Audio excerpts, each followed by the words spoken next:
Voilà, je vois qu'il est 18 heures. Mesdames, Messieurs, chers amis, je vous souhaite la bienvenue. C'est un réel plaisir de vous accueillir pour cette Scherveragen si particulière, puisque c'est pour la première fois depuis maintenant près de 40 ans que nous ne nous retrouvons pas dans les murs de l'université, hélas.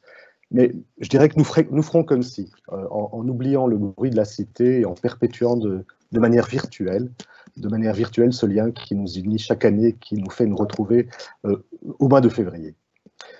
Votre présence incroyablement nombreuse, car vous êtes près de 700, je crois, vous êtes inscrits pour cette séance, témoigne de l'intérêt que vous portez à nos activités, et puis bien sûr, et peut-être surtout à celui qui va développer le sujet dont nous traiterons ce midi.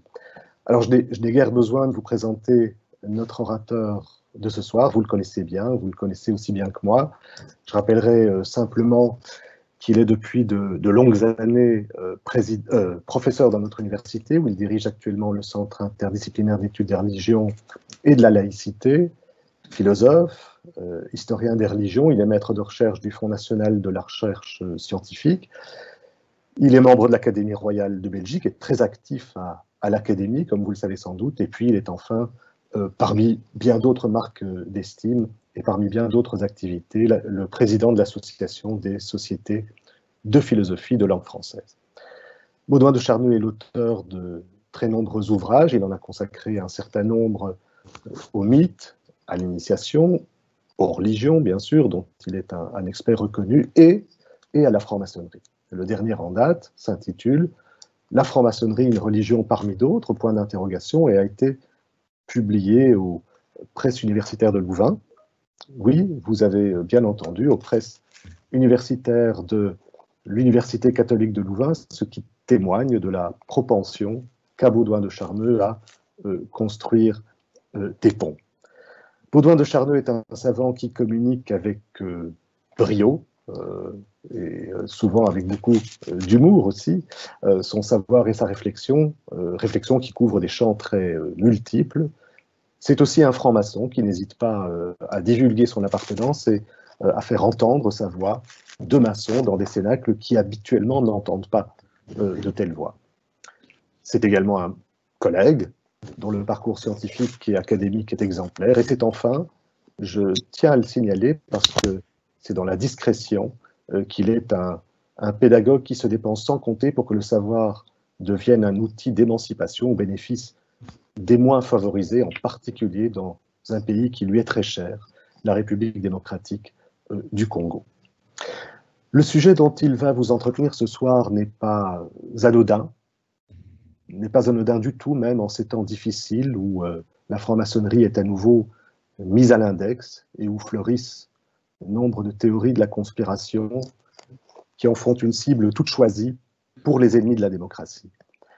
Alors, nous pouvons compter sur Baudouin de Charneux pour déconstruire les préjugés en la matière, mais nous pouvons également compter sur lui pour questionner la franc-maçonnerie avec empathie et alacrité, et dans le même temps en analyser tous les visages avec le regard aiguisé et critique qui le caractérise. Et c'est peut-être en répondant aux deux questions qui nous viennent à l'esprit, en tout cas qui me sont venues à l'esprit à ce propos.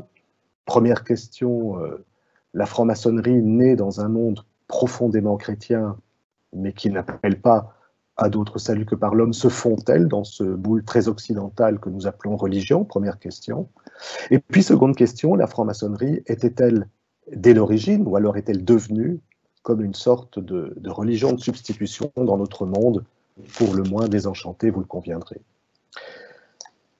Mesdames, Messieurs, la chaire Theodor-Veragen a été créée à l'université en 1983 par Hervé Asquin, dont le nom vous est tout aussi connu que celui de Baudouin de Charneux. Depuis 1983, elle accueille chaque année une grande leçon publique et des cours donnés par des spécialistes de la franc-maçonnerie ou des universitaires qui s'attachent à l'étudier sous des angles divers. Vous le saviez sans doute, nous devions entamer en ce mois de février, comme d'habitude, un nouveau cycle avec un nouvel orateur. Toutefois, la crise que nous connaissons depuis maintenant près d'une année nous a obligés à interrompre l'an passé, c'était à la mi-mars, le cycle qui avait été ouvert par Baudouin de Charneux après seulement 3 leçons. Et c'est donc une joie pour nous qu'il ait accepté, un an plus tard, de reprendre dans un format malheureusement à distance cette fois, mais qui, grâce aux moyens techniques de l'université et à celles et ceux qui font vivre ces moyens techniques, ce format à distance nous permettra de reprendre le cycle que nous avions dû abandonner l'an dernier. Outre la leçon d'aujourd'hui qui porte sur la fracture avec le religieux et l'émergence d'une autre conception du sacré, comme vous le voyez, je pense, à l'écran, les leçons suivantes se dérouleront toujours le mercredi à 18 h, le 3 mars, le 10 mars, le 17 mars et le 24 mars, soit les 4 prochaines semaines, mais tout à l'heure, nous aurons l'occasion de revenir sur ce beau programme. Alors, pour cette leçon-ci, je vous invite, si vous le souhaitez, à poser vos questions par écrit à Baudouin de Charneux. Ce sera uniquement par écrit, au moyen de l'outil qui est destiné à cet effet, que vous voyez en haut à droite de votre écran et qui vous permet de rédiger vos questions. Vous pourrez d'ailleurs choisir de poser votre question soit de manière anonyme, soit en rendant votre nom visible.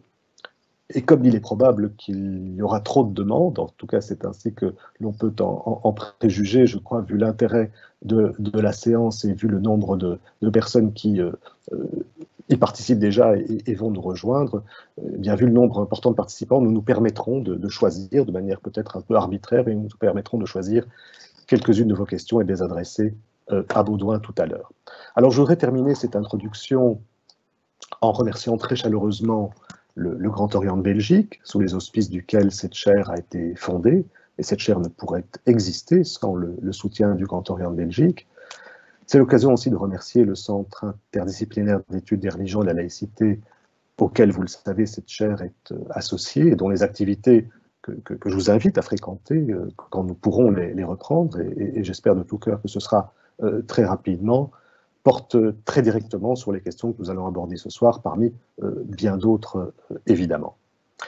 La chaire Théodore Verhagen est organisée au sein de la faculté de philosophie et de sciences sociales, et j'y insiste beaucoup, sans le personnel enthousiaste et compétent de notre faculté, nous ne serions pas ici ce soir, et donc je voudrais remercier très chaleureusement Aline Duvivier, Françoise de Tournai et Shannon Lawson, lesquels l'ont veillé avec une compétence et surtout une gentillesse constante depuis plusieurs semaines pour que ce programme puisse être mis sur pied malgré les circonstances que nous connaissons. Mais comme je l'ai dit tout à l'heure, nous ferons comme si ces circonstances ne nous importunaient pas et nous allons eh bien, nous retrouver comme si nous étions à l'université en écoutant Baudouin de Charneux, auquel je vais céder la parole, mon ami Baudouin de Charneux, parce que je l'ai cité comme collègue, comme expert, mais je n'ai pas eu l'occasion de dire que c'était un ami et que je suis très heureux qu'il soit l'orateur de cette chaire Théodore Verhagen pour la deuxième année consécutive. Il aura ce privilège, dû aux circonstances, d'être le titulaire de la chaire 2 années de suite. Et je voudrais le remercier très vivement d'avoir accepté une seconde fois de relever ce défi. La parole est à toi, mon cher Baudouin.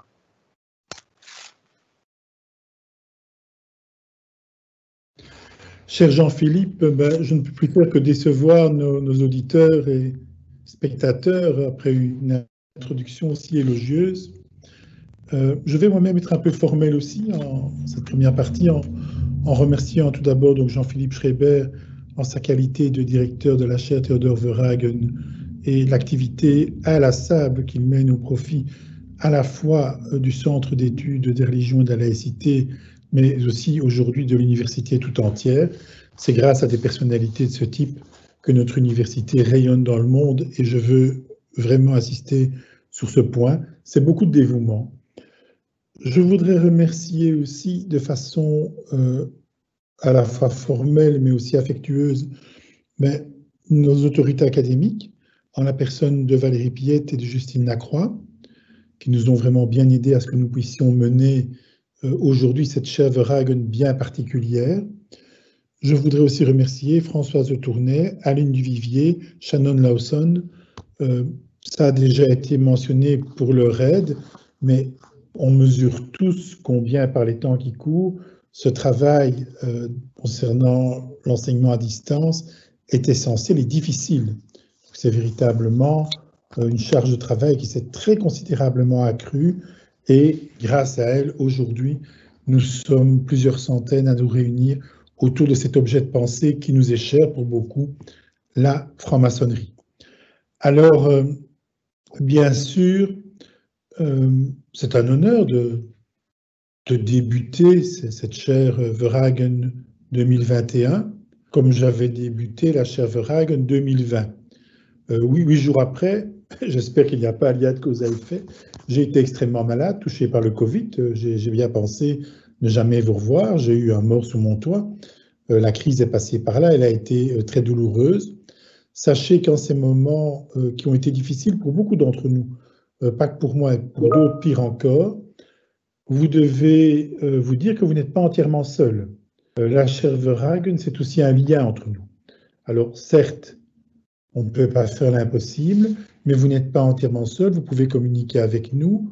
L'université n'est pas un lieu de savoir désincarné, comme certains le laissent entendre. C'est un endroit aussi où on se réunit, c'est un endroit d'universalité.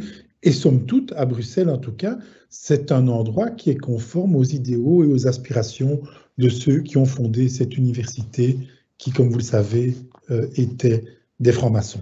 Donc, cette chaire Veragen, je ne dis pas qu'elle est au cœur de l'université, peu s'en faut. La maçonnerie, ce n'est pas l'université, ce n'est pas la maçonnerie, et c'est bien comme ça. Mais dans ses idéaux, l'université, très loin, plonge dans la franc-maçonnerie, et essentiellement dans cette valeur qui fait si cruellement défaut dans notre société aujourd'hui, la fraternité humaine. C'est autour d'elle peut-être que vont tourner ces quelques leçons. Ce n'est plus vraiment une leçon inaugurale, c'est la suite d'une réflexion. Je ne vous cache pas, j'aurais mieux aimé des temps habituels où un autre conférencier, une autre conférencière serait venu vous entretenir sur des questions autres. J'avais travaillé l'année dernière, il était temps de changer de visage. Nous traversons une période de crise, c'est une année de transition. Et l'année prochaine, je suis certain, Jean-Philippe va nous amener d'autres visages et cette chaire Veragen prendra d'autres contours. Alors, me voilà donc en train de reprendre cette question que j'avais abordée dans mon petit livre, hein, la franc-maçonnerie, une religion parmi d'autres, point d'interrogation. Et vous savez quand même que la réponse, c'est que ce n'est pas une religion parmi d'autres, du moins vue par moi. Mais aujourd'hui, je vais essayer de voir un peu quelles seraient les lignes de fracture entre la religion, le religieux, la franc-maçonnerie, les francs-maçonneries. Et comme je vous l'avais déjà dit l'année dernière, mais le privilège des vieillards est de commencer à se répéter. C'est pour ça qu'on les croit sages, hein, c'est parce qu'ils disent tout le temps la même chose. Comme je l'avais dit l'année dernière, donc, définir la religion, c'est quasiment mission impossible. Il existe aujourd'hui dans le monde plus ou moins 10 500 systèmes religieux ou religions répertoriés. Vous ne pouvez pas ouvrir une encyclopédie, vous ne pouvez pas ouvrir un livre général sur le religieux qui ne vous annonce plus ou moins ce chiffre. Et de fait, on parlera de la religion chrétienne orthodoxe, on parlera de la religion musulmane sunnite, on parlera de la religion hindouiste, on parlera de la religion des Bantous, on parlera de la religion des Zoulous, on parlera de la religion chinoise, de la religion japonaise, et puis d'une mosaïque de traditions religieuses, soit de façon chronologique, soit de façon topologique. Et en y regardant de plus près, nous y retrouvons bien ces structures fondamentales que sont les mythes, les symboles et les rites, même s'il convient d'être assez nuancé sur l'équilibre entre ces différentes structures. Donc, a priori, de la religion, il y en a partout. Certains ont même jugé opportun de définir l'être humain comme un homo religiosus, c'est-à-dire un homme religieux, voué à la religion. Définition redoutable, parce que cela signifiait dès lors que ceux qui ne partageaient pas la conviction religieuse auraient été en quelque sorte au banc de l'humanité.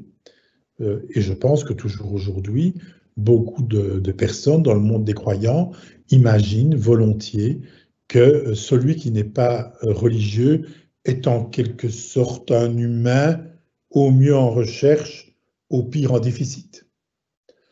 Donc il y a là quelque chose qui est un peu gênant, et qui a fait l'objet de beaucoup de débats dans la tradition philosophique.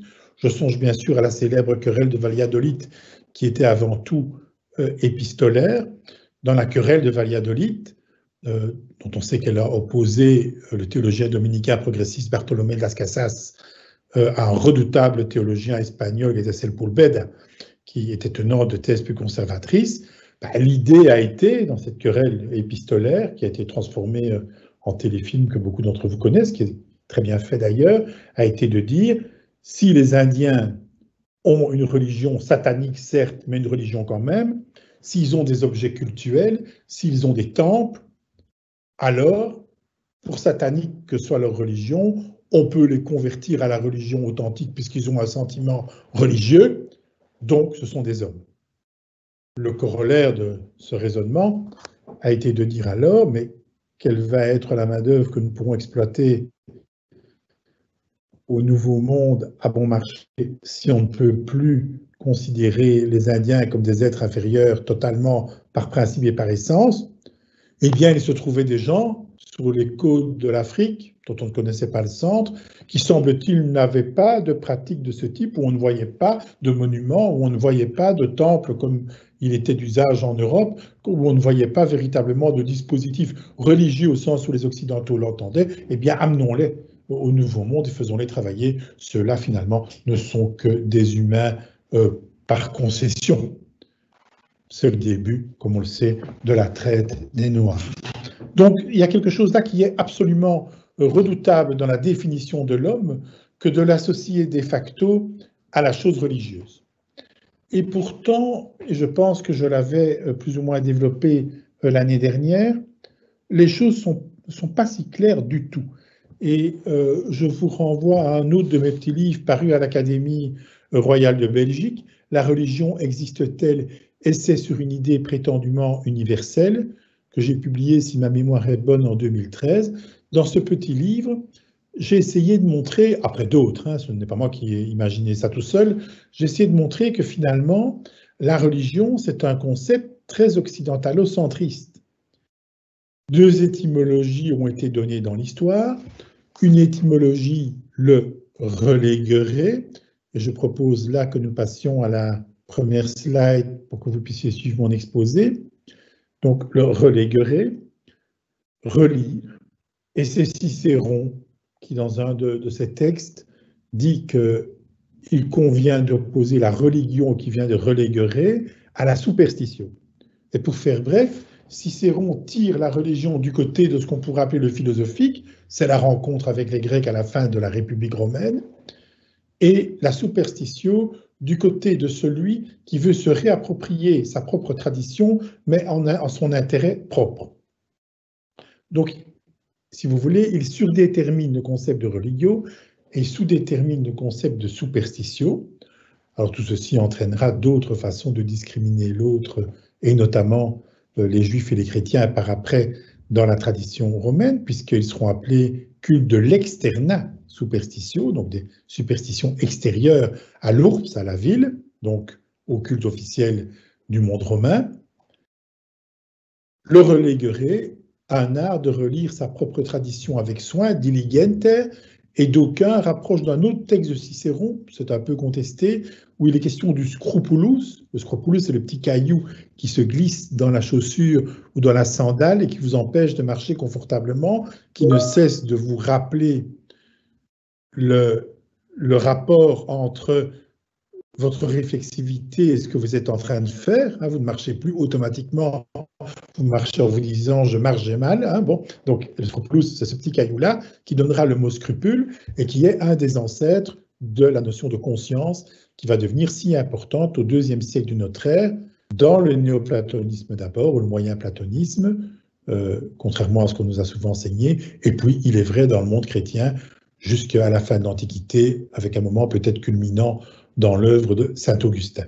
Donc, le reléguerait toute une tradition qui consiste à considérer que la religio, c'est un art de relire sa propre tradition dans l'intérêt de tous. Donc, c'est un processus d'universalisation philosophique d'une tradition. Deuxième étymologie qui va être amenée quelques siècles plus tard, par Lactance, qui est un théologien romain également, chrétien, qui sera d'ailleurs, et ce n'est pas un hasard, surnommé le Cicéron chrétien. Lactance, on est là à la charnière du 2e, 3e siècle, est en train de revisiter l'étymologie cicéronienne et nous dit non, le mot religio ne vient pas de religere, comme le dit Cicéron, et Varron, un autre théologien de la fin de la République. Non, le mot religio vient de religere. Donc, c'est-à-dire, religare, c'est-à-dire relier. Relier, non pas dans le sens où notre ami Marcel Boldebal avait développé une série de livres fort intéressants en sociologie à l'ULB, c'est-à-dire une reliance entre des individus. Non, il s'agit ici bien d'une reliance directe entre l'homme et son Dieu, avec le processus d'élection. L'homme réélit Dieu dans son cœur et Dieu le reconnaît. C'est une idée qui va faire tout son chemin jusqu'à l'époque contemporaine, hein, toute la notion de reborn, notamment dans certaines églises évangéliques, que souvent nous casons parmi les églises protestantes, mais elles-mêmes ne se revendiquent pas comme relevant du protestantisme. Cette idée de renaître à la chose religieuse, de reconnaître dans son cœur la divinité et d'être reconnu par elle, bref, d'établir un lien entre soi-même et la transcendance, va être une autre définition de la religion. Vous voyez comment, d'une part, vous avez un axe qui est plutôt un axe latéral réticulaire immanent, le religere cicéronien, et puis d'un autre côté, le religare de Lactance, qui est un axe davantage transcendant qui unit l'individu à son Dieu. C'est évidemment la deuxième définition qui va l'emporter dans l'histoire des idées religieuses, puisque dans le sillage de Lactance, saint Augustin soi-même, Isidore de Séville, moins connu aujourd'hui, mais très important au Moyen-Âge au travers de ses textes sur les étymologies, et puis saint Thomas d'Aquin en personne, reprendront la définition de Lactance en la tirant du côté d'un concept que j'ai brièvement évoqué, la conscience. Progressivement, la religion s'identifie à la conscience dans le registre de la philosophie, s'entend, car on trouve le mot religio dans, évidemment, d'autres contextes. Attention, au Moyen-Âge, en Occident, ce qui retient surtout l'attention des philosophes, c'est le théologique. Car au Moyen-Âge, la théologie, c'est la science. Pourquoi? Parce que c'est la discipline qui est supposée unifier toutes les autres disciplines entre elles et permettre à chacune d'entre elles de participer à une unité fondamentale. Donc on a là vraiment quelque chose qui n'est pas conforme aux définitions que nous donnons aujourd'hui de la théologie, en ce compris dans des cénacles de théologiens d'ailleurs. Thomas d'Aquin, dans une question de sa somme théologique, va reprendre l'idée de religio, qu'il examine davantage dans le sens de la vertu, et il donne à la religio 3 sens. Le premier sens, c'est la conscience, nous l'avons déjà dit. Donc là, c'est cette voix qui, en l'homme, dit « tu as menti, tu n'as pas menti. Tu dis vrai ou tu dis faux ».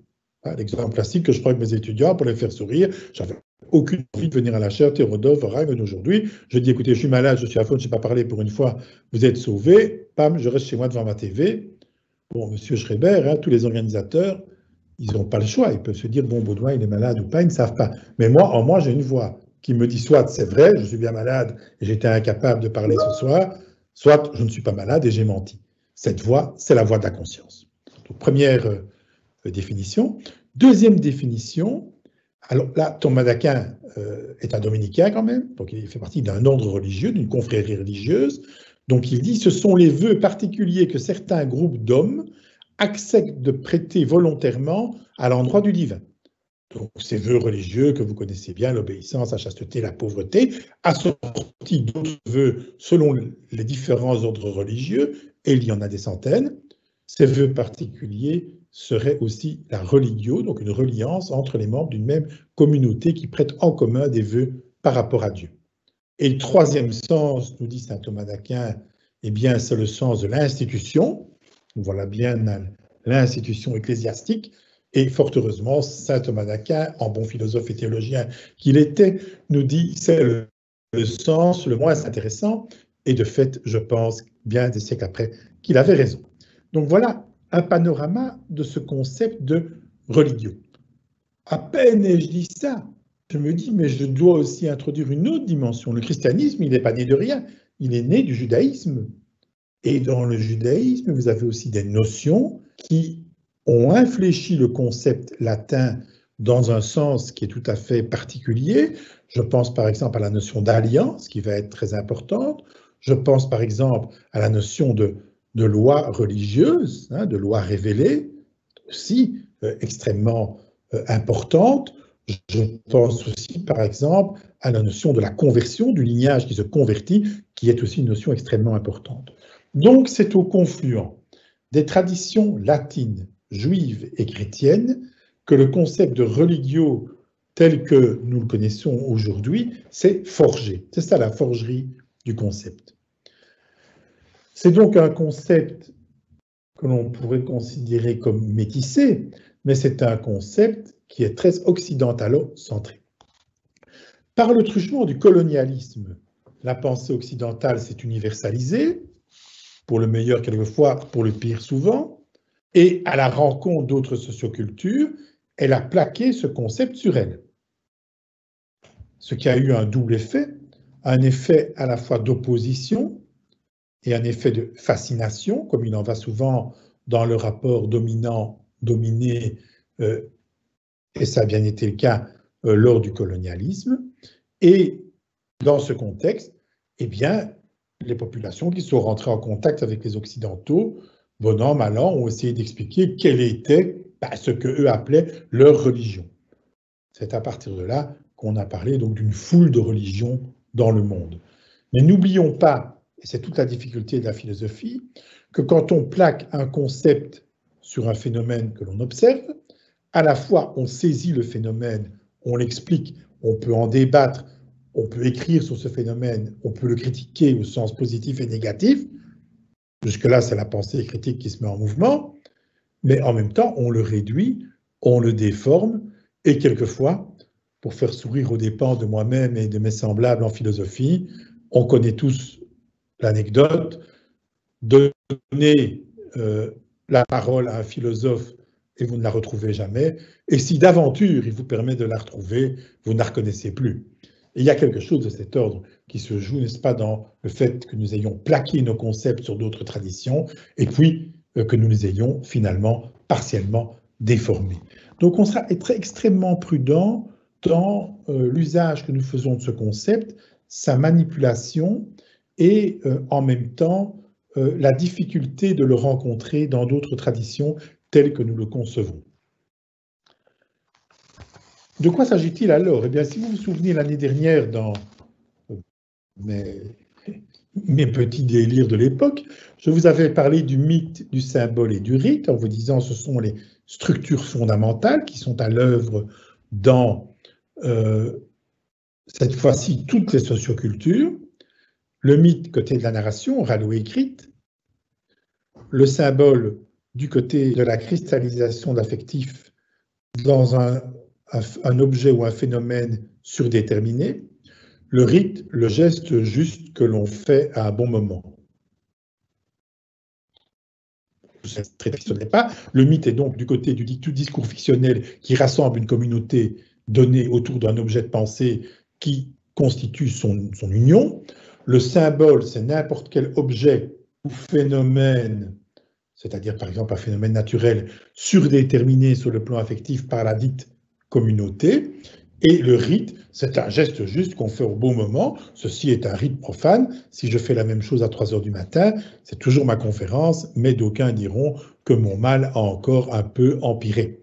Donc, mythe, symbole, rite, 3 structures fondamentales. Et ces 3 structures fondamentales nous permettent, du point de vue anthropologique, d'avoir un autre regard sur ce que nous appelons religion.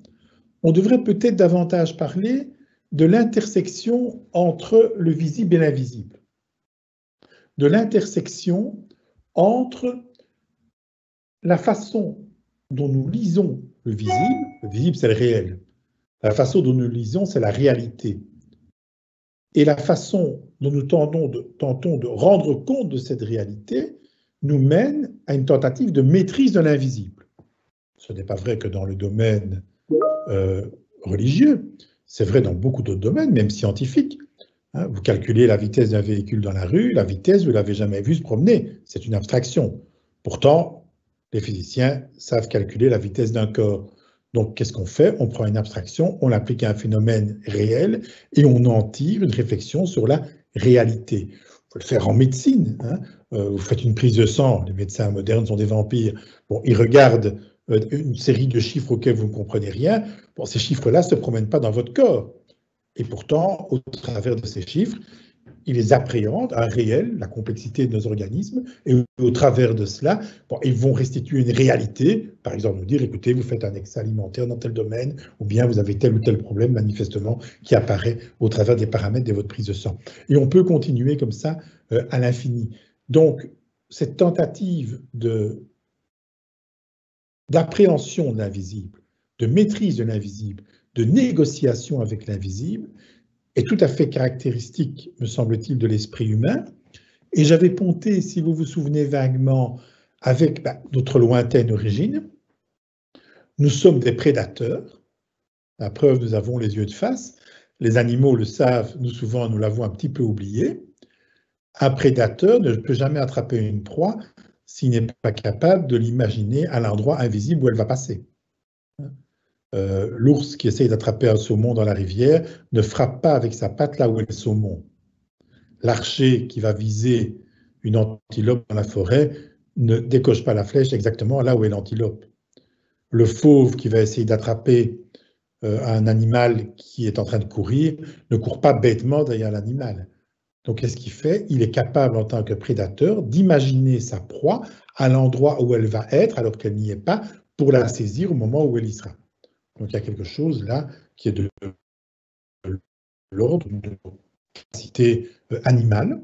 Et d'autre part, n'oublions pas non plus, nous sommes des prédateurs, mais des prédateurs qui chassons en bande, qui avons une connotation hiérarchique. Nul animal ne peut imaginer une forme d'hiérarchie sans avoir un certain sens de l'abstraction. Pas une manifestation hiérarchique immédiate en pénétrant dans un groupe, par exemple, inconnu. Et pourtant, il le ressent, il sait ceux qui sont plus ou moins dominants, et il va agir en conséquence. Donc, notre lointaine nature animale nous renvoie certainement à cette aptitude très exacerbée, me semble-t-il, chez l'homme, qui consiste à pouvoir maîtriser l'invisible, dominer l'invisible, négocier avec l'invisible. Et peut-être est-ce dans cette négociation avec l'invisible, ce sont un peu les travaux de Astrid Lindgren qui m'ont influencé sur ce point, peut-être dans cette négociation avec l'invisible, créer cet art particulier qu'est les pratiques liées à ce que nous appelons le religieux. Donc là, on a peut-être un pas supplémentaire qu'on peut faire en essayant de comprendre qu'est-ce que nous appelons religieux, qu'est-ce qui n'est pas. Le point suivant, c'est définir le sacré. Parce que je vais un peu en parler aujourd'hui. C'est un concept que j'amène un peu de façon inédite dans mon petit exposé. Alors, le sacré, c'est ce sentiment de rupture que les hommes éprouvent devant un certain type de phénoménalité ou un certain type de pensée. Vous retrouvez la racine indo-européenne sec, qui donne couper, par exemple le soc de charrue, le sécateur, hein, bon, tout ce qui permet de couper, d'établir une rupture, que l'on retrouve dans la langue grecque, par exemple, au travers de thème, qui donne théménos, le temple. Hein. L'idée du sacré est l'idée d'une rupture, d'une césure entre un ordre qui est l'ordre profane et un autre qui serait un ordre d'une autre nature, que les francs-maçons appelleraient l'ordre initiatique, mais qu'on pourrait considérer donc comme étant un ordre qui n'est pas directement lié à l'ordre réel, à la réalité telle qu'une socioculture donnée se la représente. On sait que c'est Rudolf Otto notamment qui a pas mal travaillé sur des notions comme celle-là. Je ne vais pas m'y étendre longuement. C'est une notion qui a une grande fortune en histoire des religions, qui a conduit aussi à toute une réflexion sur ce qu'on appelle le lumineux, qui aura beaucoup d'importance aussi chez Jung, donc qui chaque fois va à la rencontre de l'idée que quelque chose qui n'est pas de l'ordre de la raison s'appliquant à des phénomènes ou à des choses matérielles est à l'œuvre dans la réflexion humaine, est surdéterminée par elle à un moment donné et conditionne donc certains comportements de l'humain. Ma thèse sera un peu de soutenir aujourd'hui l'idée que la franc-maçonnerie n'est pas de l'ordre du religieux, mais qu'elle peut dans certains cas être considérée comme de l'ordre du sacré, parce qu'elle établit une rupture, une césure volontaire, consciente, entre un ordre particulier qui est celui de la vie quotidienne, que les maçons appellent le profane, et un autre ordre qui est celui de l'ordre initiatique que les maçons, comme vous le savez, surdéterminent dans leur pratique habituelle. Je me permets là-dessus de vous renvoyer, et vous allez le trouver sur le web, sur YouTube, sur une série d'émissions que j'ai eu l'honneur de faire dans les temples du Grand Orient de Belgique, que je remercie et salue au passage, dont certaines images par drone sont les premières que vous aurez des grands temples de la rue de Laken. Pour ceux qui veulent se pénétrer de l'idée qu'il y a une volonté de rupture, une image du sacré, une image de ce qu'il y a dehors et de ce qu'il y a dedans, jetez un petit coup d'œil sur ces temples qui datent du 19e siècle et vous verrez qu'on n'a ménagé aucune piste pour créer cet effet. Voilà, allez voir, ça vaut la peine, non pas pour découvrir une fois plus ma tête, mais bien pour voir ces temples qui, me semble-t-il, méritent d'être visités.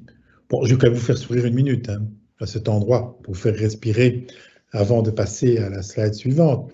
Je visitais il n'y a pas très longtemps avec un ami ces temples de la rue de Laken, que vous découvrirez donc sur YouTube, et il observait ces décors égyptiens, babyloniens, assyriens, cette fascination pour les antiquités. Et alors il me dit, c'est vraiment extraordinaire, c'est un très bon historien de l'art, qui n'est pas franc-maçon. Il me dit, je n'aurais jamais pensé voir des temples de ce type à Bruxelles.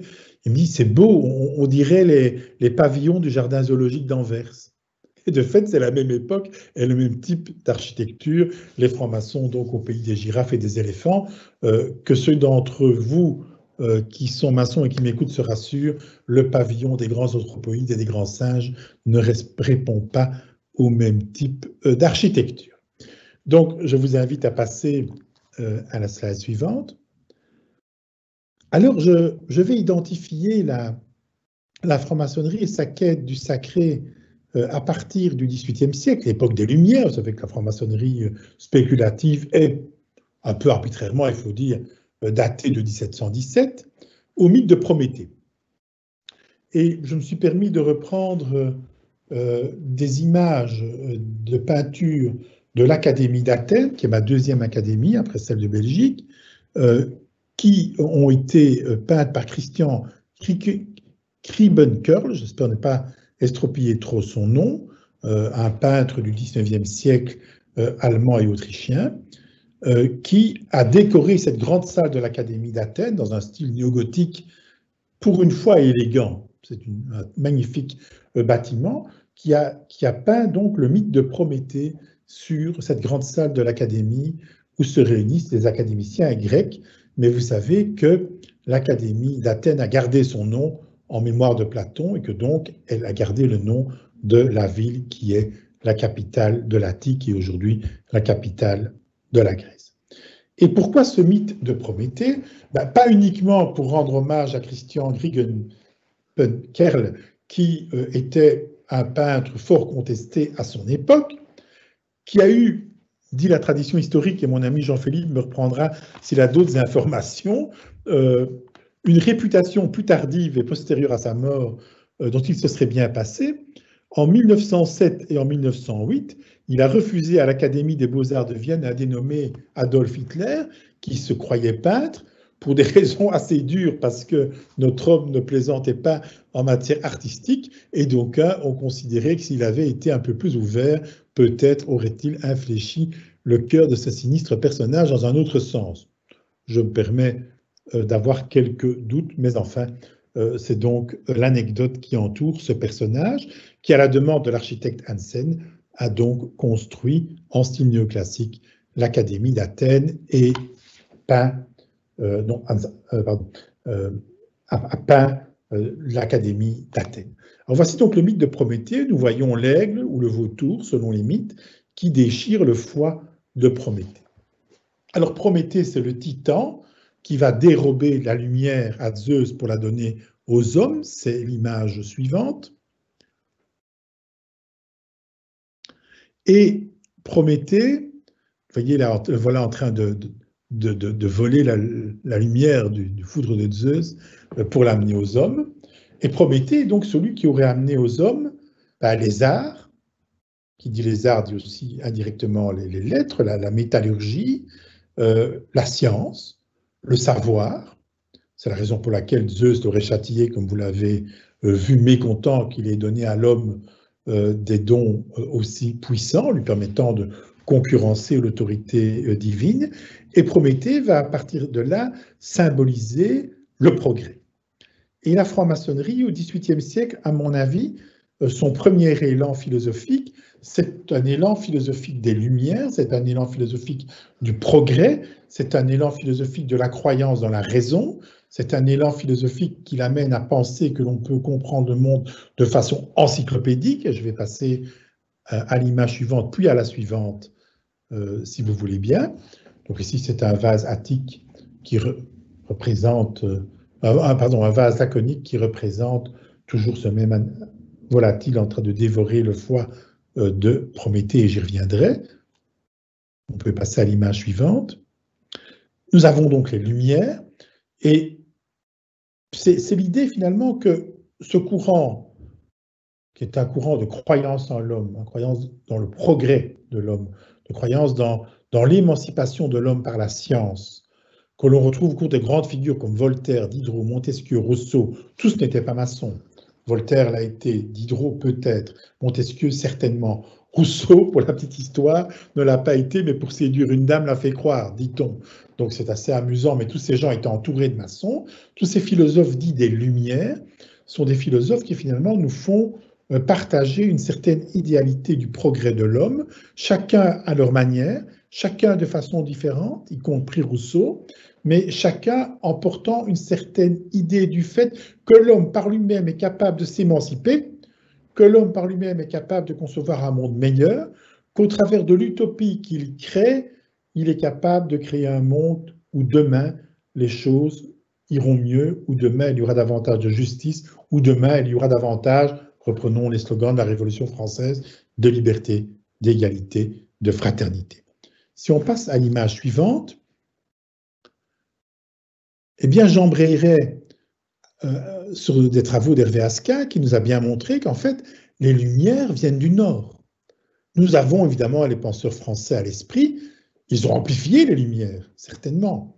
Mais les Lumières, elles viennent du Nord, elles viennent de l'expérimentation, elles viennent de la science, elles viennent de figures comme celle de Locke, de Hume, de Newton, qui n'a pas été maçon certainement, et d'un assistant de Newton qui fera une carrière magnifique au sein de la Royal Society, où il était expérimentateur et dont il deviendra secrétaire perpétuel, et au sein aussi de la franc-maçonnerie, Jean-Théophile Desaguliers, enfant d'une famille de huguenots français réfugiés en Angleterre, un homme qui va être parmi ceux qui vont infléchir la franc-maçonnerie dans le sens de la franc-maçonnerie moderne. Ces Lumières viennent du Nord et elles sont profondément liées à une croyance aussi dans l'émancipation de l'homme par la science, que l'on songe à la mécanique classique de Newton, et dans l'idée, disons-le tout de go, d'une capacité de l'homme à évoluer en l'évolution, et Darwin sera le moment culminant de cet imaginaire dans les sciences, mais sera aussi le moment culminant dans les autres disciplines. On va imaginer quasiment toutes les disciplines de la pensée humaine dans le sens d'une pensée évolutive. Donc, cet optimisme des Lumières, c'est certainement la pierre d'angle de la franc-maçonnerie moderne. Elle prend des aspects qui sont aujourd'hui méconnus. Je prends un exemple, simplement, la présence des femmes dans les loges maçonniques au XVIIIe siècle. La maçonnerie dite d'adoption, qui longtemps a été décriée comme une sous-maçonnerie, ce n'est pas du tout le cas, on pourra en parler plus longuement. C'est la Révolution française et la terreur qui, éliminant notamment à toutes ces aristocrates, va amener le fait que peu à peu, les femmes perdent pied dans cet ordre. L'époque napoléonienne n'arrangera rien et il faudra attendre plus d'un siècle pour que des femmes de nouveau réapparaissent au sein de l'ordre maçonnique. Donc, il se passe des choses au XVIIIe qui sont vraiment extrêmement intéressantes, qui, au-delà des phénomènes de sociabilité tels que Beaurepaire les a étudiés, au-delà d'un certain anecdotique lié à un milieu social qui s'émerveille, les maçons au pays des merveilles, qui s'émerveillent de la possibilité de relire les textes sacrés et autres de façon innovante, il y a aussi certainement un aspect philosophique qui est une certaine croyance en l'homme et en sa capacité d'émancipation. Tout ça est lié à la science, tout ça est lié même à la technoscience. C'est-à-dire, l'homme pense qu'au travers de la science, il pourra très largement dépasser ses déterminations. Il y a encore un pan, d'ailleurs, aujourd'hui dans le transhumanisme qui va dans ce sens-là, qui pourrait échapper à ces déterminations et qui pourra finalement améliorer sa condition et celle de ses descendants. Peut-être passer à l'image suivante. Il y a un autre point. Il y a un autre point que je n'avais pas tellement abordé avec vous l'année dernière, c'est l'apparition du romantisme. Alors, j'ai brièvement évoqué la figure de Rousseau. Il y aura d'autres figures qui apparaîtront par la suite. Le romantisme avec non plus cette fois la religion au premier plan, mais ce que j'appellerais davantage la religiosité. Le romantisme avec la nature, non pas la nature qu'on va exploiter, aménager, bref, l'image du jardin à la française, non, la nature dans sa puissance et dans le respect de sa force vitale propre. Donc il y a un effet profondément lié à une reconnaissance de la nature comme étant fondamentalement bonne, comme étant fondamentalement nourricière, une nature qui donne à penser pour les sciences, mais aussi qui donne à rêver. Et donc là, il y a quelque chose qui est très important dans le romantisme. Un autre regard aussi sur les antiquités, qui est de l'ordre quelquefois de la nostalgie. Certes, l'homme peut progresser, certes, il découvre le monde essentiellement au travers de ses sentiments et non plus au travers de la raison, mais l'homme aussi fait un pli sur lui-même en retournant vers le passé, et ce passé qu'il redécouvre, ces ruines qui sont autour de lui, finalement l'amène à construire un monde nouveau en ayant sous les yeux ce que la destinée humaine aussi donne à voir, à savoir qu'elle est vouée à la mort, qu'elle est vouée à la souffrance, qu'elle est vouée à un questionnement quelquefois douloureux. Et on sait l'extraordinaire propension des romantiques à pleurer sur le sort de la destinée humaine. Cette tension, elle est bel et bien là. Je pense à Robinson Crusoe deux fois. En même temps, il démontre qu'il est un homme capable de surmonter l'adversité.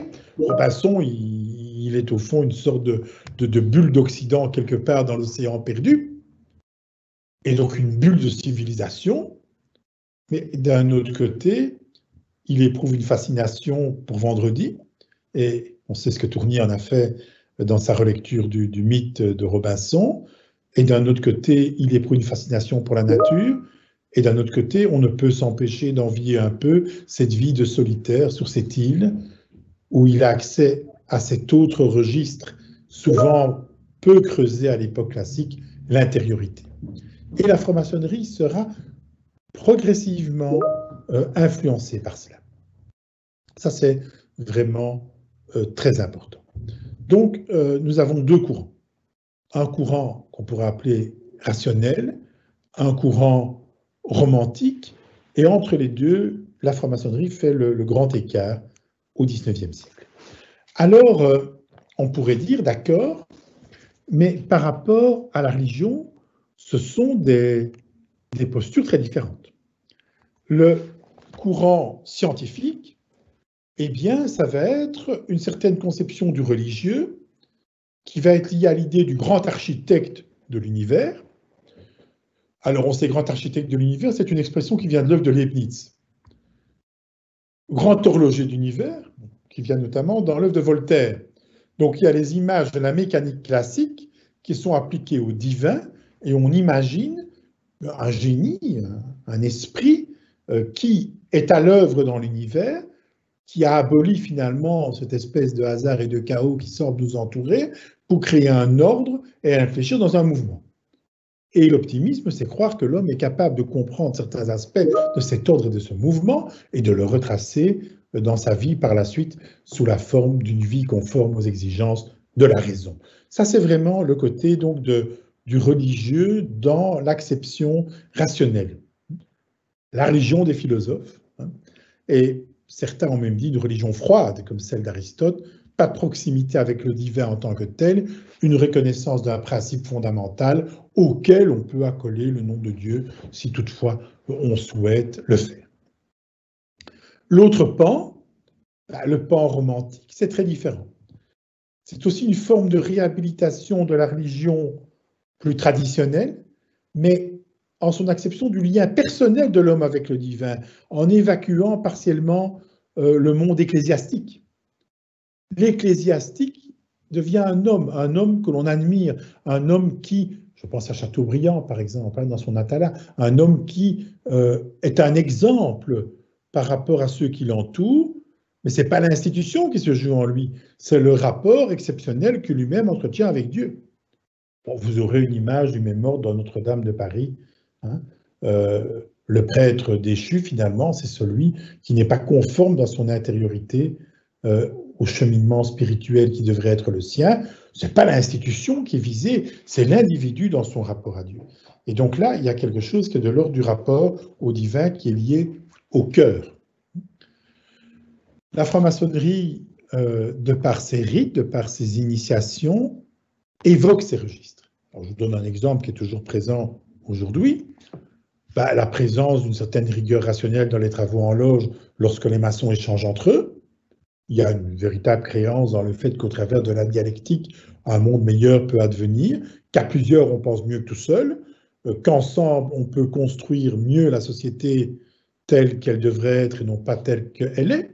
Bon, ça est un idéal relativement rationnel qui procède par une logique dialectique. Et puis d'un autre côté, songer au symbole alchimique des cabinets de réflexion, que l'on soit maçon ou pas, on les connaît. Songer au calendrier maçonnique annuel avec les solstices, le rapport à la nature, le rapport aux éléments dans les initiations, tout ça est présent, tout ça est évoqué. On voit bien que les deux schèmes s'entremêlent pour créer une sorte de schème initiatique qui est le fruit de cette rencontre des deux courants qui ont traversé la société occidentale au XIXe siècle et, j'insiste, qui ont essaimé par le truchement du colonialisme.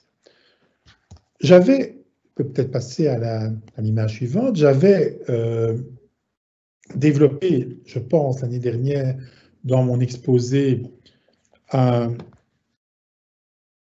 ensemble de points que l'on peut considérer comme étant des lignes de fracture entre, on va dire, le fonctionnement des loges maçonniques et la religion. Après avoir monté les lignes de convergence potentielle, vous vous souvenez, j'avais projeté quelques images plutôt amusantes sur la forme, j'avais dit, mais attention, il y a des points de divergence extrêmement profonds.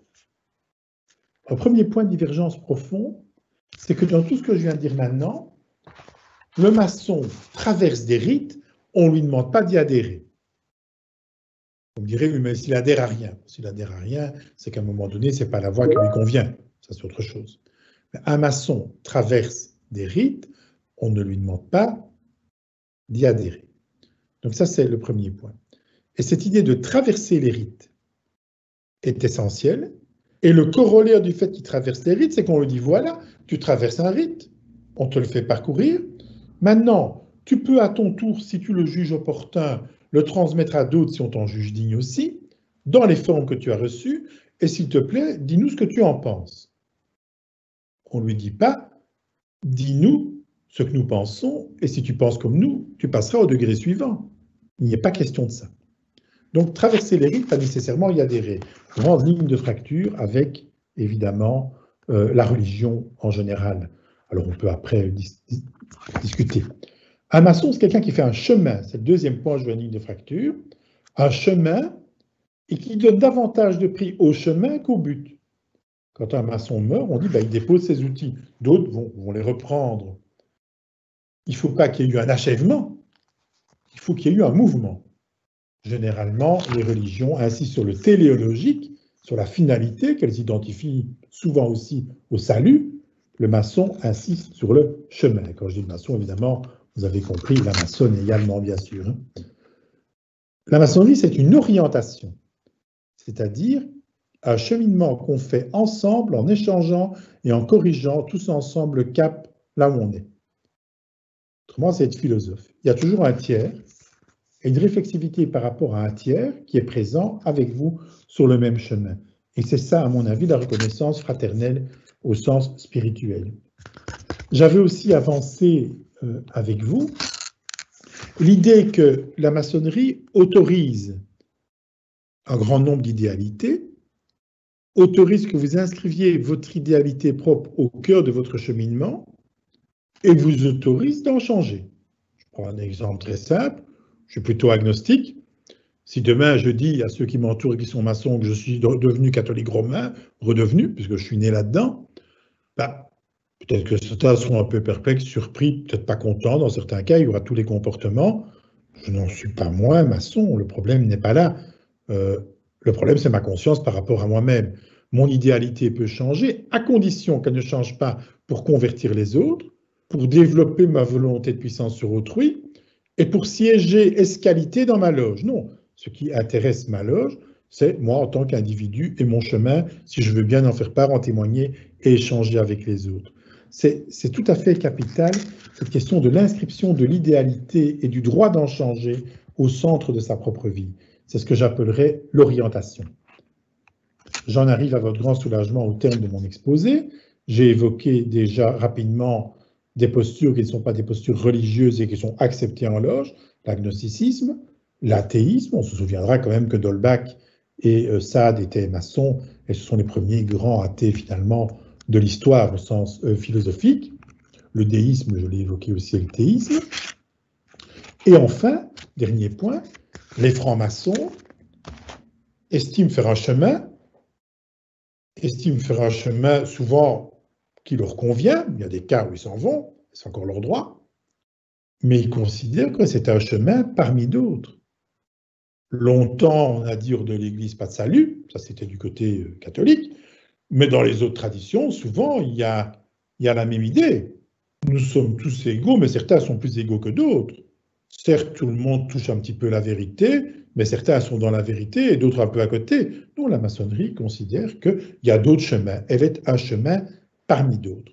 Ça, ce sont des lignes, je crois, de fracture qui nous indiqueraient, me semble-t-il, que la maçonnerie est donc de l'ordre de l'expérimentation, alors on va un peu jargonner peut-être du point de vue d'histoire de religion, une forme d'orthopraxie, de cheminement juste ou de voie juste, de pratique juste, que l'on opère ensemble, en reconnaissant qu'il y a un endroit où on se réunit, où il n'y est plus question du monde extérieur avec la matérialité, la volonté de puissance et tout ce qu'on connaît. On est dans autre chose.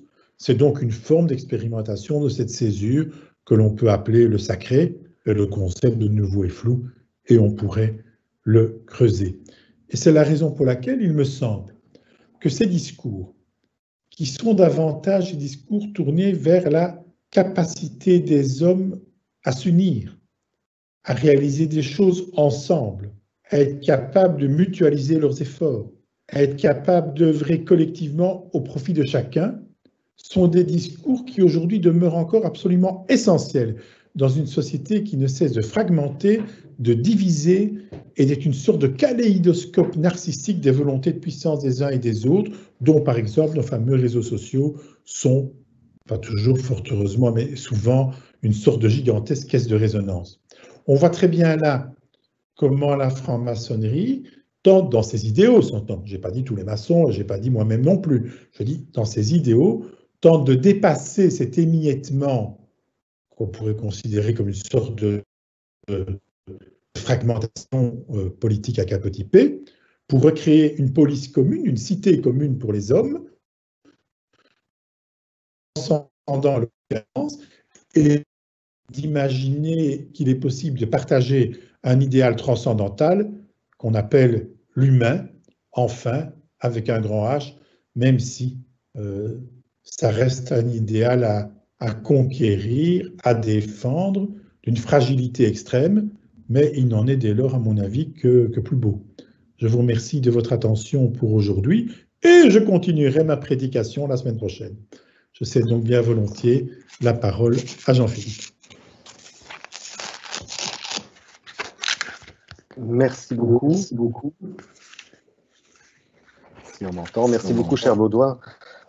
D'abord pour ce beau programme final, et puis pour cette belle fresque finalement de l'histoire culturelle de notre modernité, parce que ce qui a été évoqué s'inscrit parfaitement dans cette histoire de notre modernité, dans ces deux visages de notre modernité que la franc-maçonnerie a épousé dès sa création et qu'elle continue à épouser d'une certaine façon, comme tu l'as dit, à la fois ce courant rationnel, puisque la franc-maçonnerie est apparue à un moment où depuis plus d'un siècle déjà, la conception de l'homme avait changé. Tu l'as dit, et je te cite ou je te paraphrase, c'est l'apparition de la croyance en l'homme et en sa capacité d'émancipation.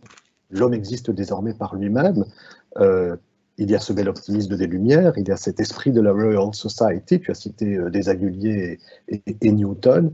Voilà pour le rationnel qui se retrouve dans l'anthropologie maçonnique. Et puis il y a évidemment la portée du romantisme qui s'inscrit dès le XVIIIe siècle et qui trouve son écho tout à fait marquant dans la première partie du XIXe siècle. C'est cette nature nourricière, c'est cette nostalgie de l'Antiquité que la franc-maçonnerie illustrera dans son esthétique, dans ses temples, et notamment dans ses temples bruxellois, on l'a dit. Et puis il y a ce sentiment religieux, il y a l'intériorité qui emprunte évidemment beaucoup à l'anthropologie religieuse et qui se retrouve également en maçonnerie. Donc merci beaucoup pour cette belle illustration de ce que la franc-maçonnerie représente en tant que fille de son siècle, ou de ses siècles, d'une certaine façon.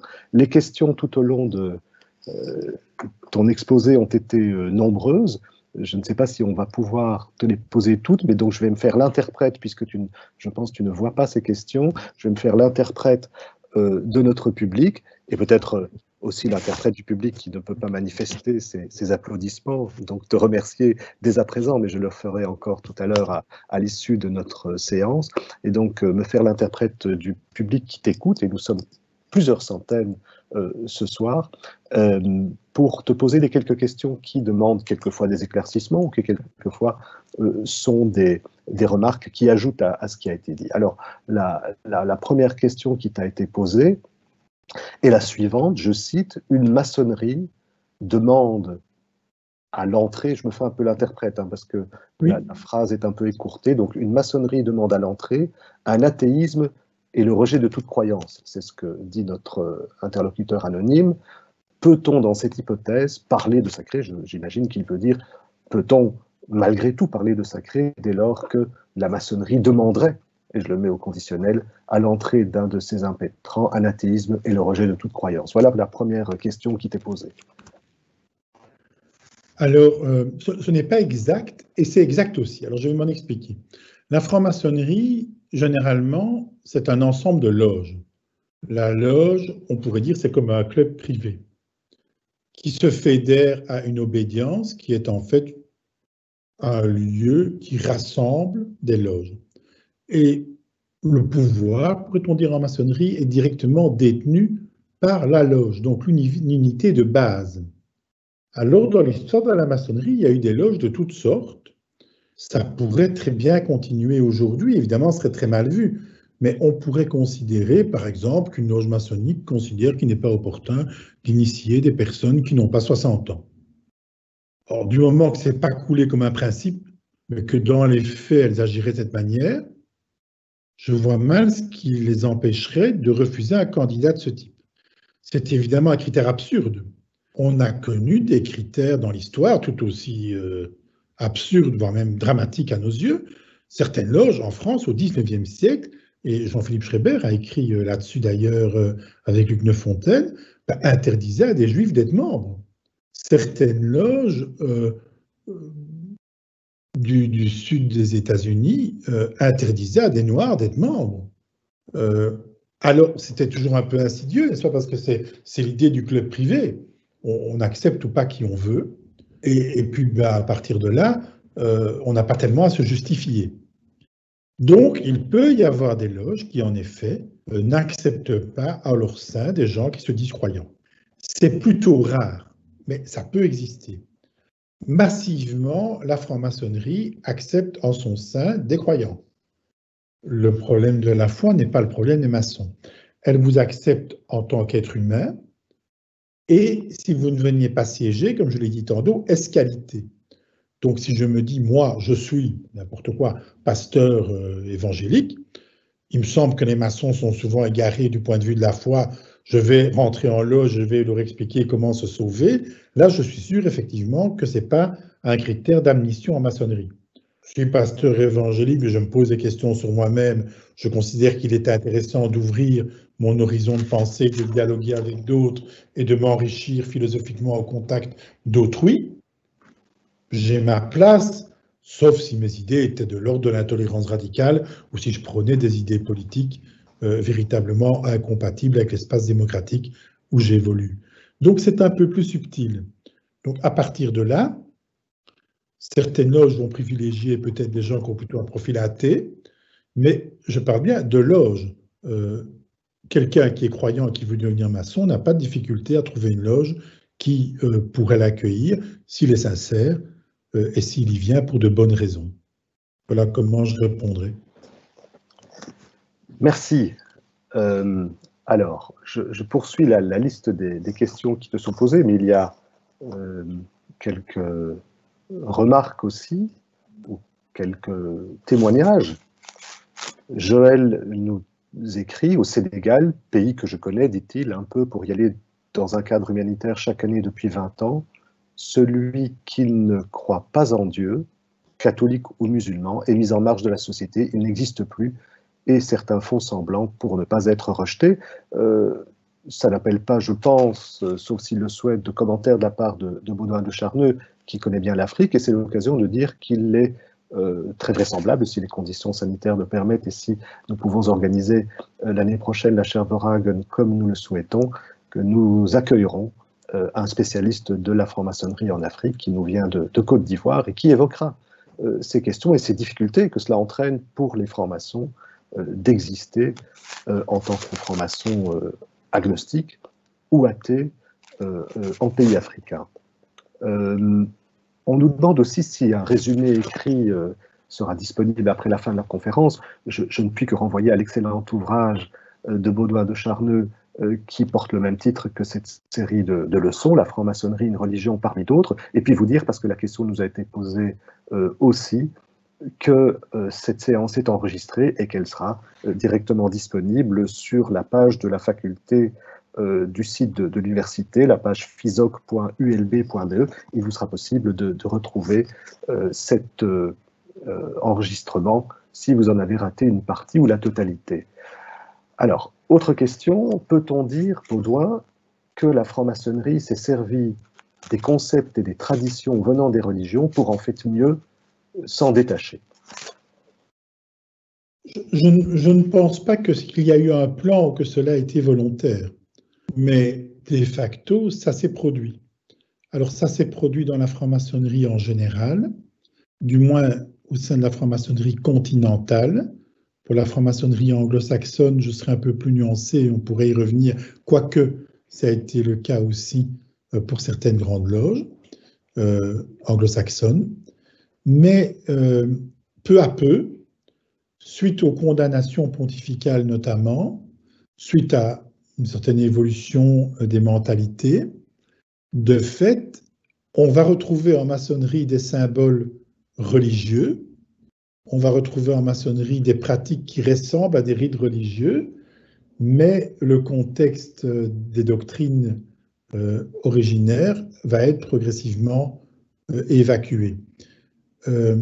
La Belgique, au travers de la figure de Gobelet d'Alviela, qu'on a bien travaillé avec Jean-Philippe dans le passé, et qui a fait l'objet d'une publication dans les problèmes d'histoire des religions, la Belgique a été presque à la pointe de ce mouvement, pourrait-on dire, puisque Gobelet d'Alviela a introduit dans les rituels maçonniques non seulement des éléments qui sont des éléments empruntés à des religions qui étaient bien connues en Occident, mais il a introduit surtout des éléments empruntés à d'autres traditions religieuses qui le fascinaient ou par rapport auxquelles il trouvait un sens qui pouvait intéresser les maçons, traditions religieuses dans le temps, les mystères dont je vais parler durant ces exposés, par exemple, mais aussi ailleurs.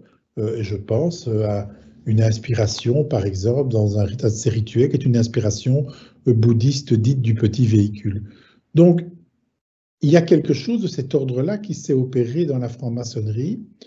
Est-ce qu'il n'y a pas eu le rêve de certains aussi d'être la spiritualité qui chapeauterait toutes les religions? Peut-être qu'il y a eu un peu de ce fantasme qui a traversé la franc-maçonnerie au XIXe siècle. En tout cas, il y a du vrai, me semble-t-il, dans la proposition qui vient d'être énoncée par Jean-Philippe.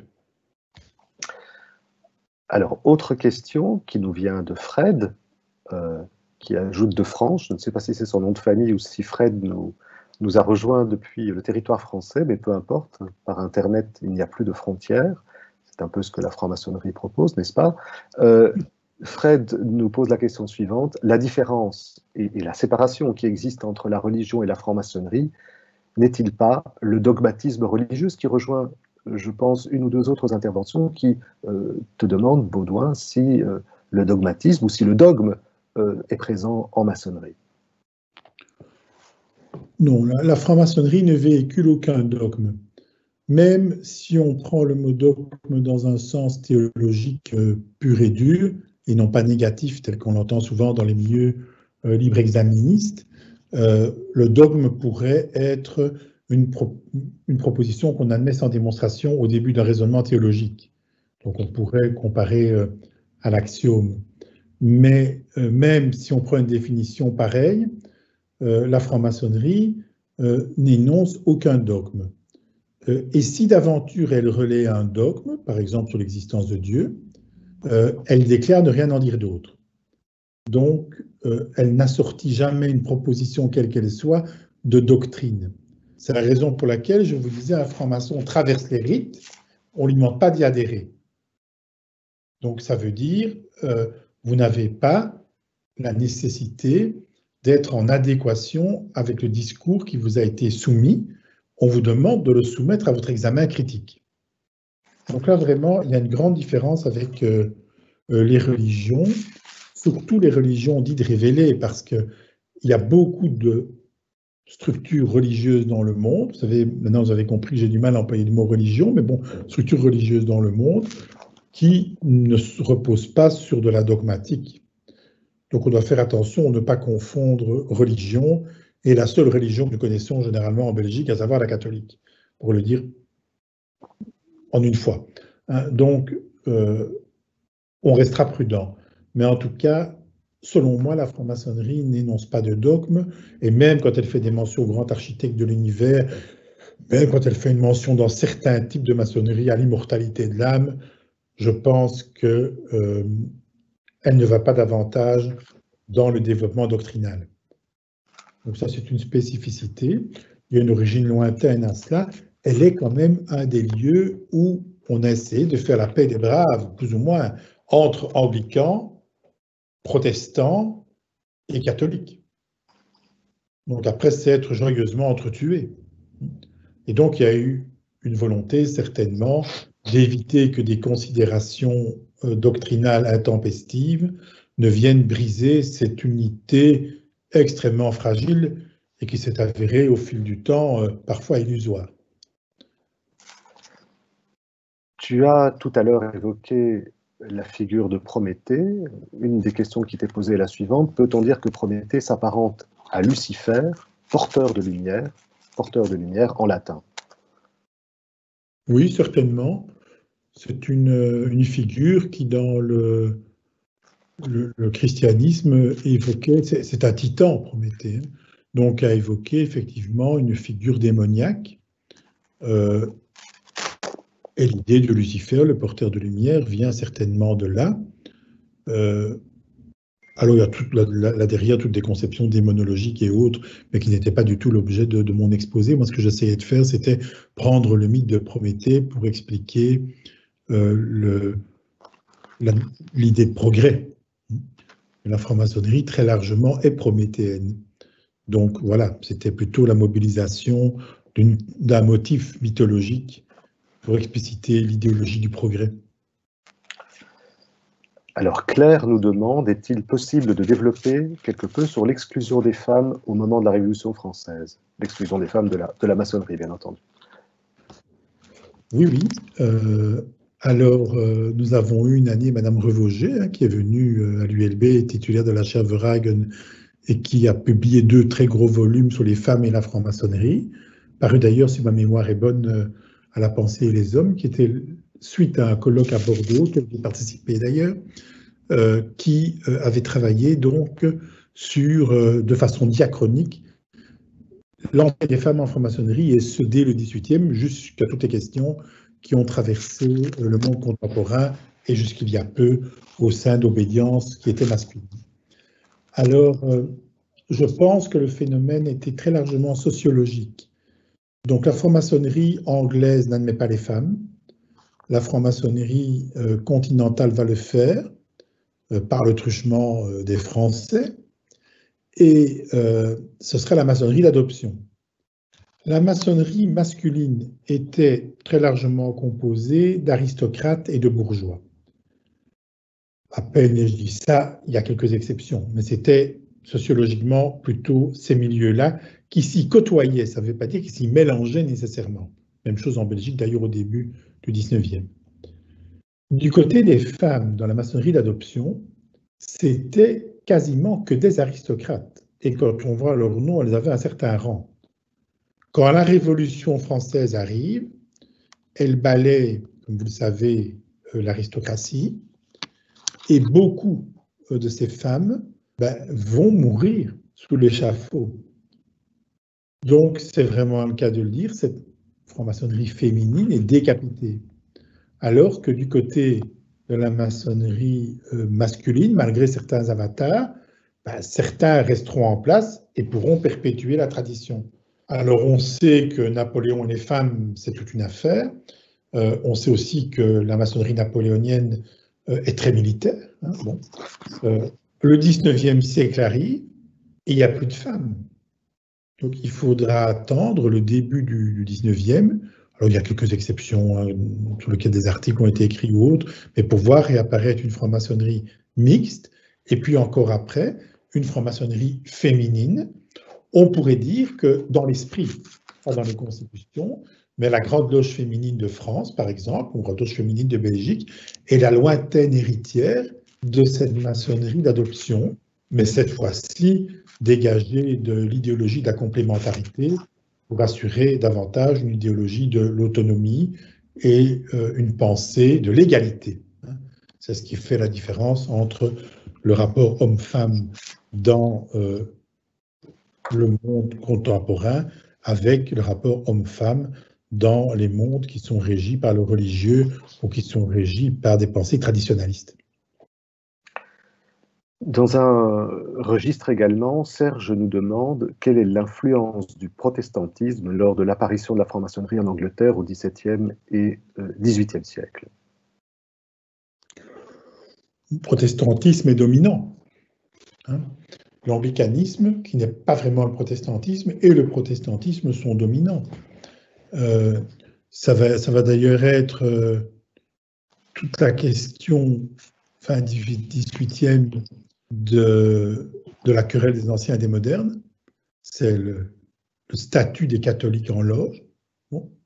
Ça va être toute la discussion des protestants par rapport à cette ouverture, par rapport à des traditions qui finalement ont été en guillemets leurs ennemis.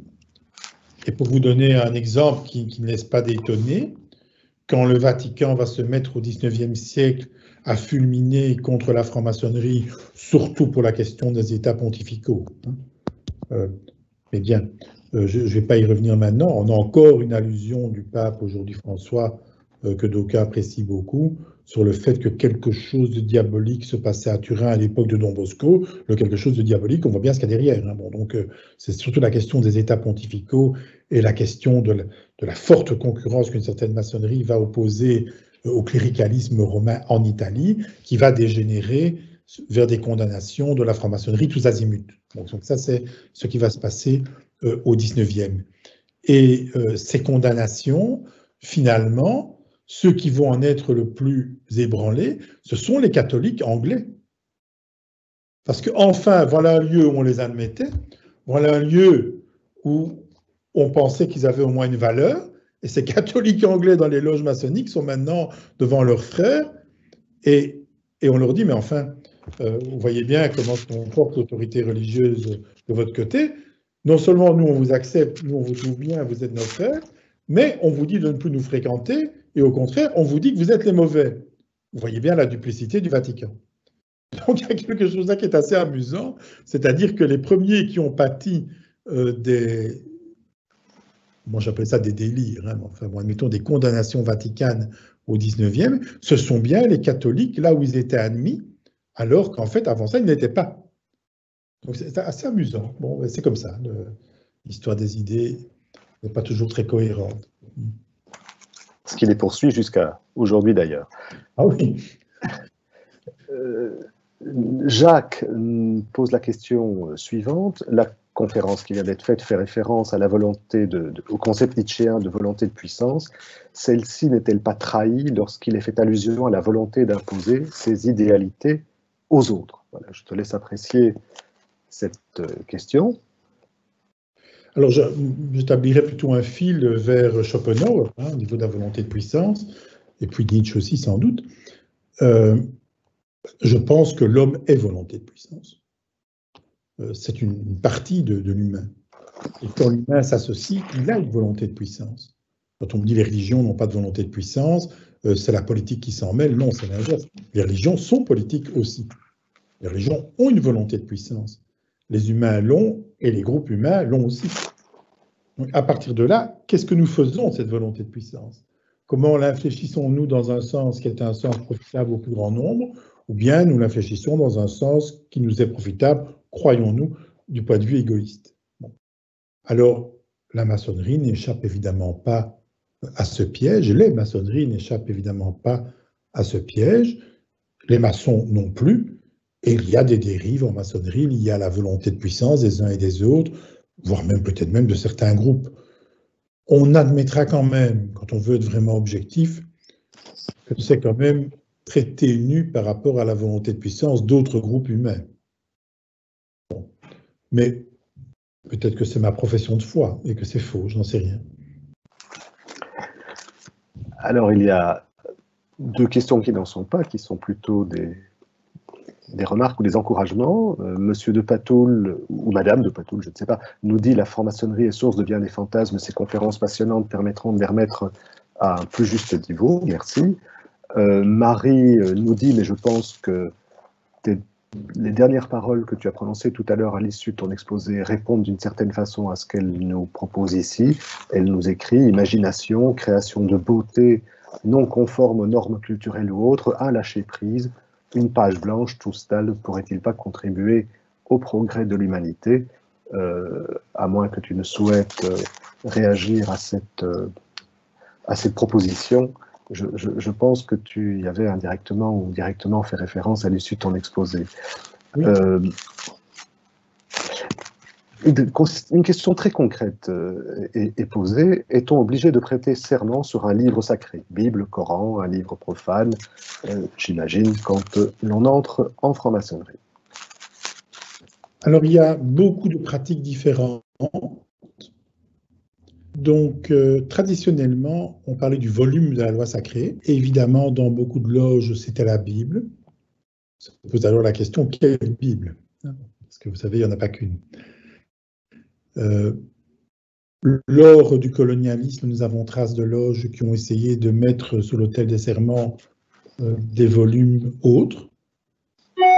On sait aussi dans certaines loges du XVIIIe siècle, il y avait deux autels, un autel avec l'équerre et le compas sur un volume de la loi sacrée, et un autel avec le volume de la loi sacrée sans équerre et sans compas sur lequel on prêtait serment. Et là, c'était bien la référence à une idéalité que nous qualifierions de religieuse. Et puis, peu à peu, dans certains rites maçonniques, on a vu apparaître la disparition de ce volume, ou bien ce volume remplacé par un livre blanc. Donc, je dirais, c'est assez ouvert, en général. À mon avis, ce qu'il y a d'essentiel dans la pensée des maçons, c'est qu'en tout cas, ce qui se trouve là, c'est une idéalité, donc quelque chose qui nous dépasse. Vous voyez, si on dit c'est l'homme qui nous rassemble, c'est pas Baudouin, donc, hein, c'est l'homme avec un grand H, c'est-à-dire l'humain. Bon. Donc c'est dépasser le stade matériel et le stade individuel pour aller vers la reconnaissance d'une idéalité que les philosophes, dans leur jargon, diraient transcendantale et non pas nécessairement transcendante. À partir de là, une idéalité aussi sur laquelle je peux déployer mon raisonnement critique. Donc pas une idéalité qui se donne en soi, une idéalité sur laquelle je peux déployer mon raisonnement critique. Donc mon libre arbitre, et le lointain ancêtre de cela, ça a été évoqué tout à l'heure, c'est dans le protestantisme, la liberté d'examiner. Donc ça, c'est vraiment au cœur même de la rituelique maçonnique. Une autre question renvoie également à ce qu'il est attendu de l'impétrant et en franc-maçonnerie et renvoie à ce que tu disais tout à l'heure de la distinction entre une maçonnerie adogmatique et une maçonnerie dite régulière. Je cite la question de Marc. Kant postule l'immortalité de l'âme, le libre arbitre et l'existence de Dieu. Qu'en pense la franc-maçonnerie? De façon générale, la franc-maçonnerie ne dit rien. Dans les loges où ce que moi je tiens pour une symbolique de ce type est avancé, ce n'est pas assorti de commentaires. Et si ce n'est pas là, ce n'est pas assorti de commentaires non plus. Donc, le fait de ne pas assortir de commentaires fait que vous n'êtes pas dans un champ doctrinal et que vous n'êtes pas dans un espace de type religieux. Évidemment, ça n'empêche pas certaines personnes, dès lors, de surdéterminer l'une ou l'autre phrase. Vous pouvez sans doute rencontrer des maçons qui vous diront un maçon doit d'office être croyant, sinon il n'a rien compris. Bon, très bien. Hein. La plupart du temps, les gens qui raisonnent ainsi vous disent en substance n'est digne d'être maçon que celui qui me ressemble. Bon, ça peut être un critère, mais on a tous compris la faiblesse du critère. Donc la plupart du temps, comme la franc-maçonnerie est un lieu dont l'objet est rassembler ce qui était épars et de privilégier plutôt une multiplication des différences que leur simple addition, ou pire leur soustraction, alors on peut considérer que l'ouverture est absolument nécessaire. Comment va-t-on pratiquer? Et les modalités pratiques peuvent être très différentes d'une loge à l'autre, d'une obédience à l'autre, et elles peuvent choquer nos sensibilités. Pour un exemple tout simple, vous avez des maçons qui vous diront « je ne peux pas concevoir de travailler à l'idéalité sans être avec quelqu'un aussi de l'autre sexe. La mixité est un corollaire indispensable à mes yeux. » Pour un tas de bonnes raisons, par exemple, la moitié du genre humain est féminin ou masculin, etc. Pourquoi pas? Vous aurez des gens qui vous diront « je ne peux pas imaginer qu'on travaille dans une loge maçonnique si on n'a pas un certain degré intellectuel. » Qu'est-ce qu'on entend par un degré intellectuel et à quel degré intellectuel un maçon va-t-il bouillir? Je n'en sais rien. Mais moi, je connais des gens qui sont illettrés dans le village de ma mère en Espagne et je peux vous assurer que du point de vue des mœurs et du point de vue du raisonnement, ils sont bien capables de tenir la dragée haute à n'importe quelle personne qui a bac plus 15. Hein. Donc, qu'est-ce que ça veut dire, savoir intellectuel? Comment ça se jauge? Mais on voit bien aussi ce qu'ils veulent dire par là. La vieille tradition dit un maçon, c'est quelqu'un qui doit être capable de comprendre l'art. Bon. Donc on voit bien ce qu'ils veulent dire. Est-ce que ce qu'ils disent est juste ou pas juste? C'est très difficile. Vous aurez des gens qui vous disent un maçon, c'est quelqu'un qui doit déjà avoir éprouvé des choses dans sa vie et donc avoir une certaine maturité. À partir de quand est-ce qu'un être humain devient un blette? Je n'en sais rien non plus. La maturité, vous avez des gens de 18 ans qui sont très mûrs dans leur comportement et des gens de mon âge qui restent de parfaits gamins, hein, et je ne suis pas sûr de ne pas en faire partie. Donc, qu'est-ce que ça veut dire? Mais ça veut dire quelque chose quand même. Ça veut dire, nous ne souhaitons pas que la loge devienne la caisse de résonance des jeux ou des frustrations des uns et des autres. Bon. Des gens qui vont vous dire, la maçonnerie ne peut réunir que des gens qui sont stables psychologiquement. Encore faudrait-il qu'il le reste, et ça veut dire quoi, la sagesse psychologique. Pourtant, on sait tous confusément dans un groupe que si des gens y viennent pour régler leurs problèmes psychologiques, plutôt que de le faire ailleurs, là où ça devrait se faire du point de vue médical, c'est gênant pour le groupe dans son ensemble. Donc chaque fois, il y a une série de critères, aucun de ces critères n'est bon, tous les critères peuvent être remis en question, ce sont des sensibilités.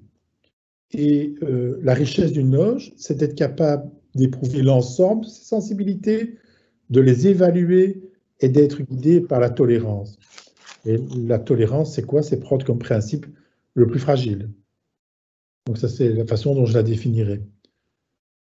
Donc, vous voyez, on est davantage dans un art de relier les humains entre eux que dans des règles qui sont extrêmement spécifiques, claires, nettes, ça on peut pas, etc. Ça n'a pas grand sens. Alors, je vais poser les deux dernières questions. Je vais peut-être les poser ensemble. D'une certaine façon, elles ont du lien entre elles. Jean-Louis nous demande, définir le sacré est sans doute une gageure. Que pensez-vous cependant de cette définition courte? Le sacré, c'est l'idée que l'on s'en fait. Et puis Olivier nous pose une question beaucoup plus large dans son expression et sans doute fondamentale. Les religions ou la franc-maçonnerie ne sont-elles pas une manière pour l'homme d'appréhender le passage à l'Orient éternel, écrit-il, de façon moins brutale? Voilà les deux questions qui sont, j'imagine, difficiles à traiter parce qu'elles ouvrent à des perspectives assez vastes. Baudouin. Oui, mais ce sont des questions qui, évidemment, mettent un philosophe en état de lévitation. Hein. Alors, définir le sacré, ben, c'est une belle définition. Je vais la recaser comme si elle venait de moi à ma prochaine conférence. Et je remercie donc Jean-Louis, si je tiens bien. Oui. Oui, c'est beau. Alors, l'Orient éternel, oui. Ben déjà, les pythagoriciens disaient philosopher, c'est apprendre à bien mourir. Donc, il y a une analogie qui s'établit dans l'histoire de la philosophie entre le héros et le philosophe. Alors, le philosophe n'hésite devant rien. L'analogie, c'est quoi?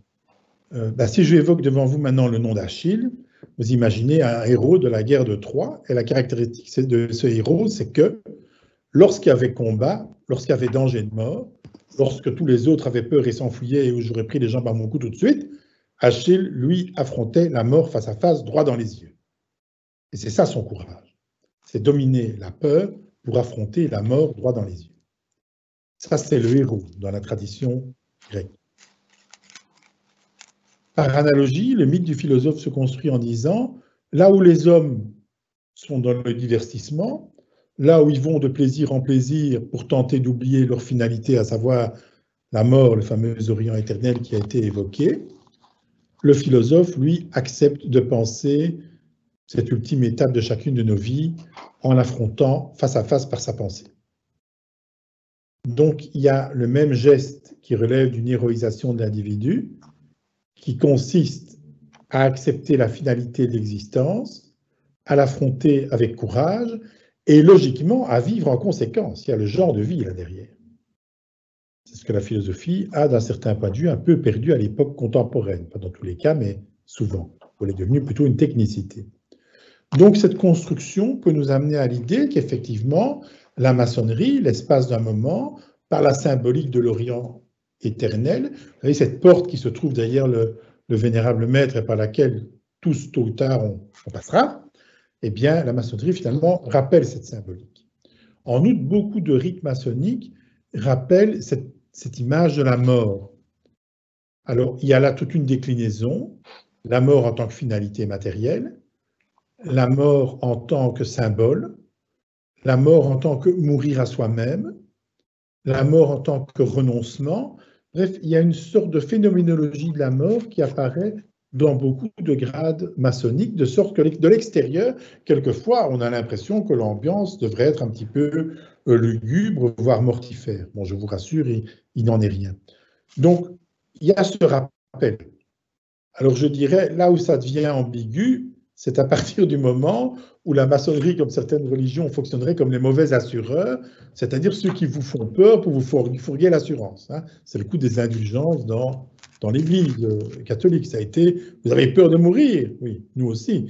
Vous croyez que ça va arriver à coup sûr. Je vous connais tous un petit peu, là, quelques centaines que vous êtes. Ceux que je connais, ça n'a pas toujours été bien joli. Hein. Qu'est-ce qu'il va y avoir de l'autre côté? Vous voulez vous préserver? Ben, va falloir payer un peu. Hein. Bon. Il pourrait y avoir de ça, si vous voulez. Vous avez peur de mourir, ça vous effraie, etc. Nous, on va vous faire passer par des rites qui vont faire que vous aurez un petit peu moins peur après. Si on le prend dans ce sens, cette espèce de fascination de la mort serait en quelque sorte puérile. Donc, je pense que, de fait, il y a un rappel constant que notre humaine condition est partagée au travers de la naissance et de la mort, les deux moments par excellence où nous serons, quoi que nous pensons, dans une solitude absolue, surtout la mort. Il y a une réflexion philosophique qui est là autour, mais ça n'empêche pas une certaine joie de vivre.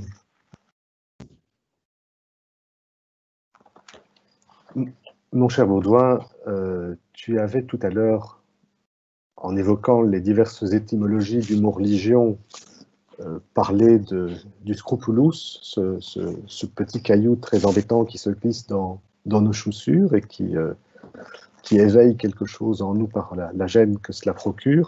Et si je me souviens bien de mes cours d'histoire romaine, le scrupulus, c'est aussi une mesure du temps dans la Rome antique, n'est-ce pas? Façon de dire que le rapport de la religion essentielle et le rapport de la maçonnerie autant l'est aussi, sur des registres divers sans doute. Et donc c'est de dire aussi que le temps est venu de nous quitter malheureusement, même si des questions nous sont encore posées, parce que le sablier est complètement retourné et qu'il est temps de nous quitter en remerciant très vivement Baudouin de Charneux pour son intervention et pour ses réponses aux questions qui lui ont été posées, parce qu'elles ont permis de nourrir encore davantage notre intérêt pour le sujet qu'il a abordé ce soir. Je voudrais simplement vous rappeler que cette conférence a été enregistrée, et donc il sera possible de la revoir si vous le souhaitez sur les pages de la faculté, sur le site de l'université. C'est l'occasion aussi de rappeler bien entendu que l'ouvrage que Baudouin de Charneux a consacré à ce sujet, la franc-maçonnerie, une religion comme une autre, est publié aux éditions de l'université de Louvain, et qu'il se trouve non pas dans les bonnes, mais dans les excellentes librairies, et certainement aux presses universitaires de Bruxelles. C'est l'occasion aussi de dire peut-être, et c'est une invitation que je lui adresse, que Baudouin de Charneux proposera la prochaine fois, lors de la prochaine séance, les liens vers les films sur YouTube dont il a parlé, puisque certains de nos spectateurs de ce soir, ou de nos auditeurs de ce soir, ont posé cette question. Ils voulaient accéder à ces films, donc Baudouin de Charneux proposera les liens vers ces films YouTube durant sa séance du 3 mars, et donc c'est l'occasion de dire pour terminer qu'il y a donc bien encore 4 séances, comme vous le voyez à l'image, je crois comme moi, le 3 mars, le 10 mars, le 17 mars et le 24 mars, et donc nous nous retrouverons la semaine prochaine à 18h pour entendre Baudouin de Charneux nous parler de la franc-maçonnerie, un espoir spirituel pour le futur. Voilà, merci très sincèrement à toutes et tous de nous avoir rejoints ce soir. Désolé vraiment pour celles et ceux qui ont posé des questions qui n'ont pas pu être prises en compte, mais il y en avait trop. Nous aurions pu ainsi continuer encore pendant des heures. Merci à Baudouin et merci à celles que vous ne voyez pas, mais qui sont aux manettes pour faire en sorte que cette séance puisse se dérouler et se soit déroulée de la meilleure des façons. Je vous donne rendez-vous à la semaine prochaine et merci encore Baudouin. Au revoir. À bientôt. À bientôt.